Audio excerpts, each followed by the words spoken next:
Warning: our YouTube channel and its videos may contain scenes, language, and content that may not be appropriate for all audiences. These videos include surveillance footage, undercover pursuit of suspects, actual police and rescue operations, and fearless confrontations. If you do not approve of the content, please do not watch our videos. If you wish to continue, we strongly advise that you proceed with caution. Viewers' discretion is advised. Sinundan tong storya na to, kung inyong matatandaan mga ka-KP, panawagan ng isang Pinoy na OFW na sa Saudi. Wala akong pumapansin sa kanya that time at na-intercept ho. Kapareho dyan ay siya ho'y nanawagan ho sa Facebook natin. At pagkatapos inilabas ho niyan dito ho sa programang ito. Eksklusibo ho yan. Nasa Al-Baha, Saudi Arabia. Halos 3 taon na ito ay sa Saudi. Tapos ang kanyang kontrata, hindi pa rin siya nakauwi. Ayaw asikasuhin ang kanyang agency, kanyang pagpauwi. At nasa agency lahat ng dokumento niya. Siya na lang naiwan doon, mag-isa. Kawawa naman, no? Tatandaan nyo, yan, sinika yan, ano? Matagal siya nag-post ng kanyang sa Facebook, pero walang pumapansin. Walang pumapansin. Ang tanging nagpansin sa kanya, ang Kilos Pronto, tinawagan namin siya at doon nanawagan siya. At dito ho, sa unang media, kung talagang pag-uusapan ho, no? Wala naman masama kung talagang pag pinag-uusapan ng sumbungan at tulungan. Kung ang nakikinabang kababayan natin. Kaya lang sa bawat sumbong, may pinagsimulan yan. At kung saan nagsimula, siguro mas maganda kung magsalo-salo tayo ng parang Pasko. Huwag yung sosolohin nyo. Aabangan nyo sa airport, sasabihin nyo sa inyo.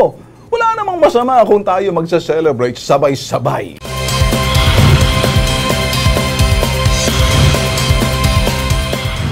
Ito naman, Bitag Lex, kaawa-awa po ang sitwasyon ng isang kababayan nating OFW sa Saudi Arabia. Ipinost niya po ang kanyang video sa social media na siya ay umiiyak at humihingi ng tulong. Kawawa.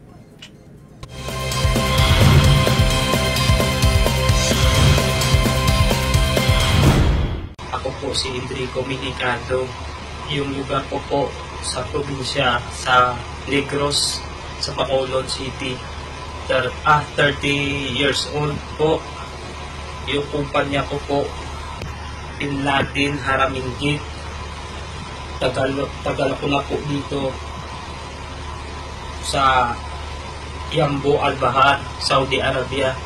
Gusto ko sana makauwi na. Nakauwi na ang ibang kasamahan ni Enrico Medicado na tubong Bacolod City. Siya na lang po ang naiwan sa barracks na yan at ipinakita niya kung paano siya nabubuhay. Ito, maraming basura na. Maraming basura. Maraming basura.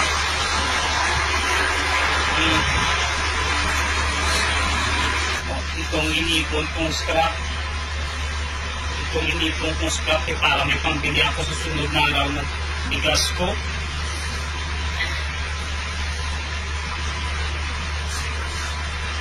Maraming basura. Kahabag-habag po talaga. Wala na po siyang pag-asang makauwi at nananawagan na sana ay atin pong masaklolohan. Sana ito yung video na ito na nirecord ko. Sana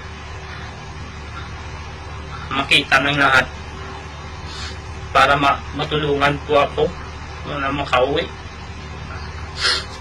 Sige na po. Hanggang dito na lang. Kung may makadinig man sana, papasalamat ako sa inyo. Nasa linya na po si Enrico Melicado, OFW po sa Saudi Arabia. Enrico, nasa Kilos Pronto ka. Kasama mo ako, si Nika Cleofe Alihar, kasama si Bitag Ben Tulfo at si Alex Santos. Magandang gabi sa'yo. Magandang gabi po, ma'am. Anong oras na dyan? Tingnan ko lang po. Sige, okay lang. Enrico, narinig na namin yung iyong salaysay at talagang naaawa kami sa sitwasyon mo dyan. Ano ang gusto mong tulong mula sa Kilos Pronto? Gusto ko lang po sana, ma'am, makauwi, ma'am.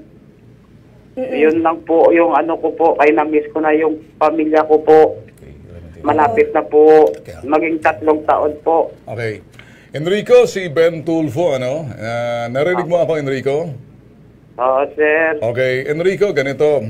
Pagkatapos mismo ng pag-uusap natin ngayon kasama din sa Kilos Front, gagawa ho kami ng paraan. Alam ko bukas Sabado, pero tatawagan namin yung mga contact namin sa POEA at para ikay mahanap at by Monday siguro at kami tinatawagan namin yung aming telepono rito medyo may kunting problema lang, ano?